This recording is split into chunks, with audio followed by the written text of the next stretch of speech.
Hello, everyone, and welcome back.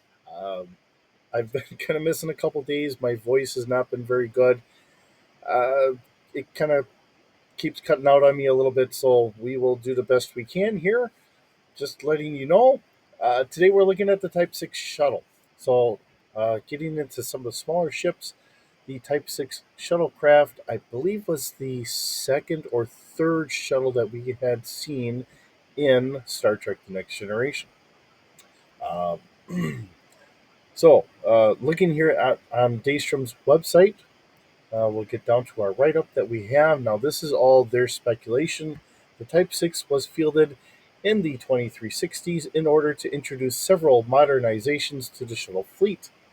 It was the first shuttlecraft in service with the duranium slash tritanium hull. It also introduced isolinear computer systems into shuttlecraft service. In order to avoid introducing too many radical changes in one step, the designers based the structure of the Type 6 on the vulnerable Type 3 design.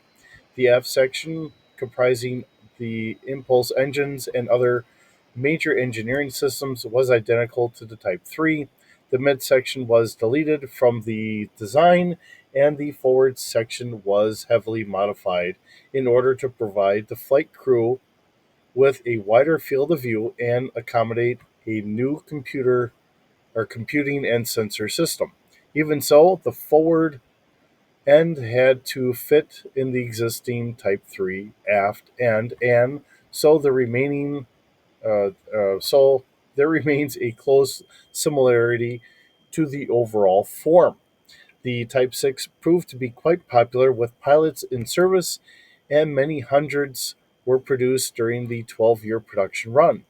Eventually, Starfleet decided to cease production of the Type 6 in favor of purely modern designs. And the last Type 6 was delivered from the Utopia Plantatia fleet yards, which manufactured these craft in 2368. The type is now gradually being phased out of service, though it will undoubtedly remain a feature for many hangar bays for some time to come. So that's what we have as a speculative from Daystrom's website. Um, being a shuttlecraft, of course, we have the Bierman, the Pillar, the Justman, the Curie, which is missing, the Galileo. We have the Goddard, Magellan. Let's see, Fermi, and I don't know how to pronounce that name. I'm just being honest here. Okay, so some of these are missing, some of these are active. There have been 2,198 others built in total, with 1,010 having been lost. We have a length of 6 meters, a beam of 4.4 meters, a height of 2.7 meters. This is only one deck. Has a mass of 3.38 metric tons. Has a crew of one plus six passengers in standard model, two in diplomatic mode. Um, we've seen variations of this. So, yes, trying to say it. There's an episode where Wesley Crusher has to go to Starfleet for doing his Starfleet assessment test, and Captain Picard has to go to Starfleet for doing a medical procedure. I believe it's a heart valve replacement or something, and they're flying there, and it's really more of a diplomatic shuttle. It is not a standard crew or cargo shuttle design with maybe the jump seats or the bench seats in there. Um, it's got a full replicator, kind of a bench slash bed, all the nice amenities that you would think more of a diplomatic shuttle. I do happen to remember that one fairly well.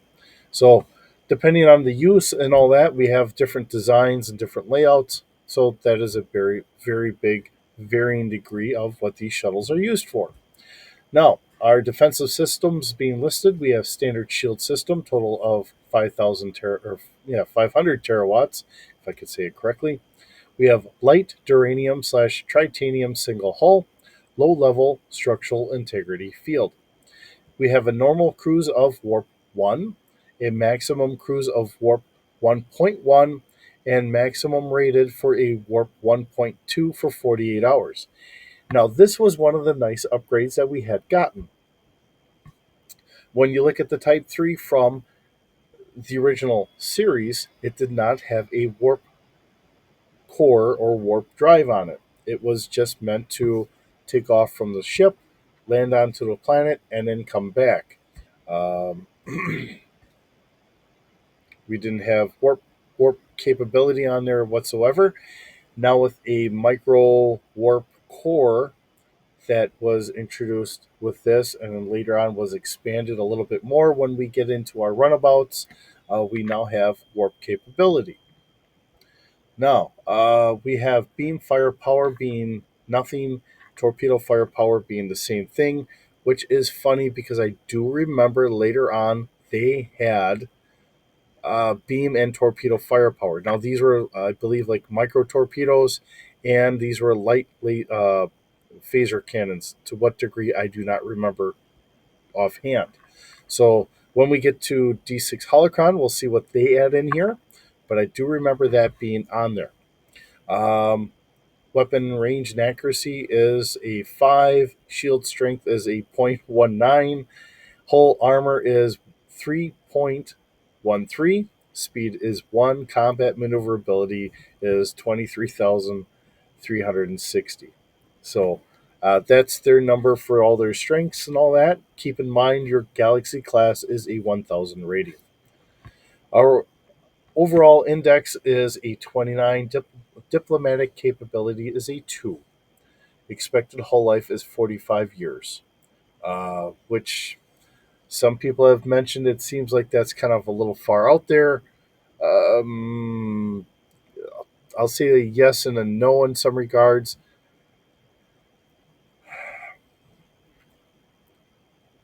I guess depending on how many entries, re-entries they're doing, yeah, I would agree that that's probably a lot of wear and tear on a hull.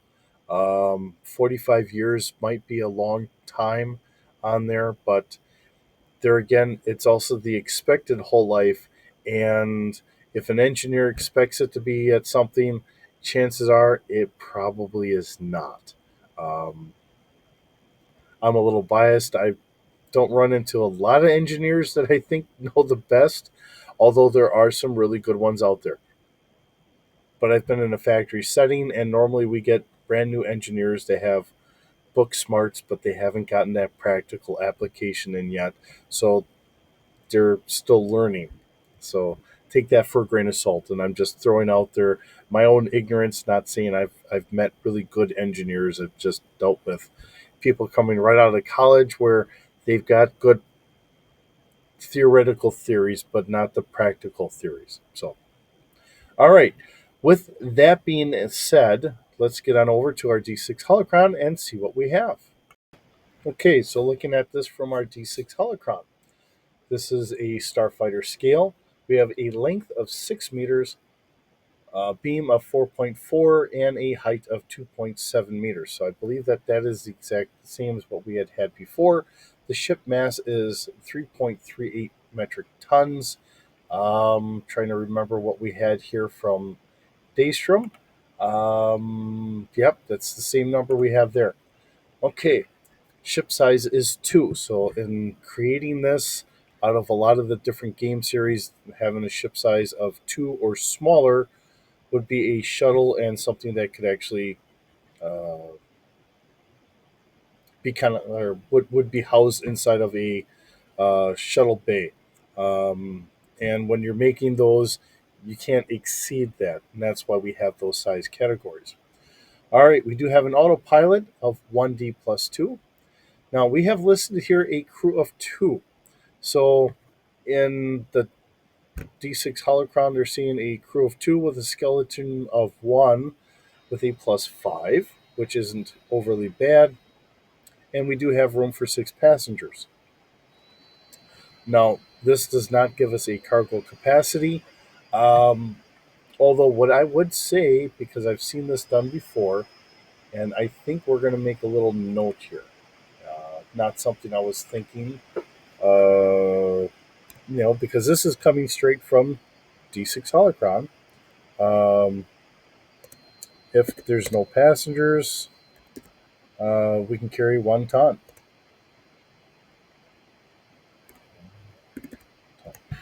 All right. Oops. And there. All right. So just kind of adding that in there. We have enough consumables for a week, and we do have our warp drive. It's a standard, a warp 1.25. For our standard, a maximum of warp 1.25. And okay, I think we have something a little bit messed up here. So let's try and fix this a little bit closer to what we would probably see. I think we're going to have a warp 1. Okay. Um, and then we're going to have a warp uh, 1.1 with a warp 1.25 for 48 hours. I think that's where we're trying to go here. And then when it gets upgraded later on, we have a warp 1.2 with a for our standard, warp 2 for our max, and a warp 2 for our max at 48 hours. I think that should be edited a little as well. Um, Probably a warp 2.25 for our max. Um, I think that kind of gives it a little bit better flavor here. Throwing that out there. Now I know I'm changing this from what D6 Holocron has on theirs, but seeing that I'm the one making the video, I think I can take a little deviation here and there.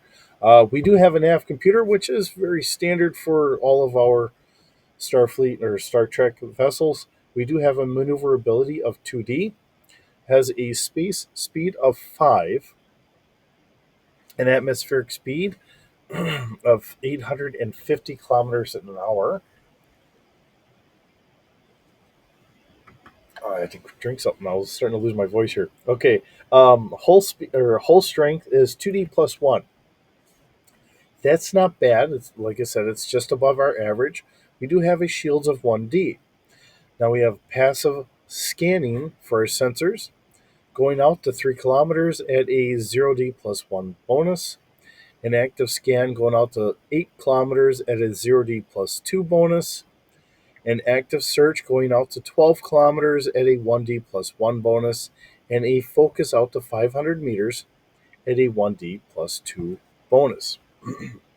Now we do have weapons listed here. We have 2 Type 4 phaser arrays. This is on the uprated version only.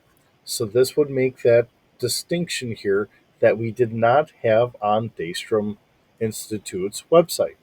So this is the upgraded version.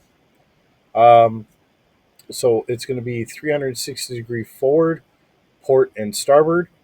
Location 1 forward on each of the warp nacelles. Now that's going to be our crew of 1. Fire control is at 0D. Rate of fire is 1. And damage is going to be 4D. Now we also have our photon torpedo launcher. This is in the forward section. Again, crew of 1. Fire control is 0D.